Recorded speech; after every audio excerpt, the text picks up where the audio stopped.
बढ़ते क्यों है या इंटरेस्ट रेट बढ़ाता क्यों है। ठीक है।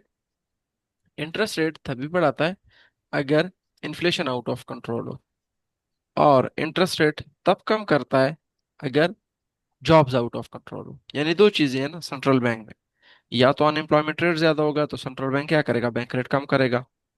ठीक है। या तो इन्फ्लेशन ज्यादा होगा, सेंट्रल बैंक क्या करेगा, बैंक रेट ज्यादा करेगा। इसका मतलब है हमें एडवांस में पता लग सकता है कि सेंट्रल बैंक बैंक रेट ज्यादा करेगा या बैंक रेट कम करेगा, जैसे ही हमारे पास एम्प्लॉयमेंट की रिपोर्ट आ जाती है, अनएम्प्लॉयमेंट रेट की, और सीपीआई और कोर सीपीआई की रिपोर्ट आती है। अगर हमारे पास अनएम्प्लॉयमेंट रेट की भी रिपोर्ट आ गई है, सीपीआई कोर सीपीआई की भी रिपोर्ट आ गई है, अनएम्प्लॉयमेंट रेट भी बेस्ट जा रहा है, सीपीआई कोर सीपीआई भी बेस्ट जा रहा है, तो इसका मतलब है सेंट्रल बैंक कुछ खास एक्ट नहीं करेगा।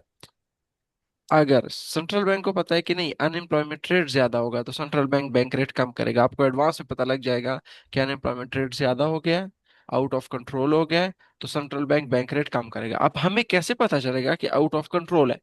ठीक है।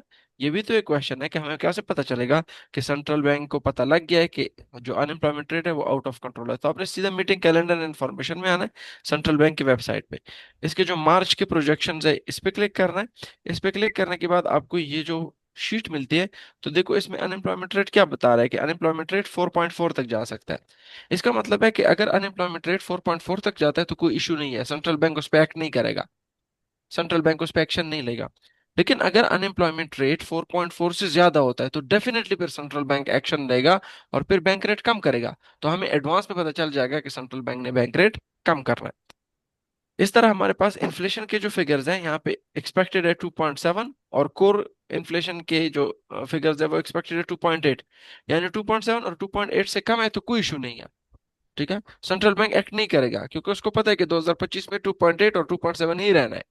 लेकिन अगर सीपीआई और core CPI year on year figure इससे ज्यादा हो जाते हैं, तो डेफिनेटली फिर सेंट्रल बैंक फिर एक्ट करेगा और कहेगा कि बैंक रेट ज्यादा करूंगा।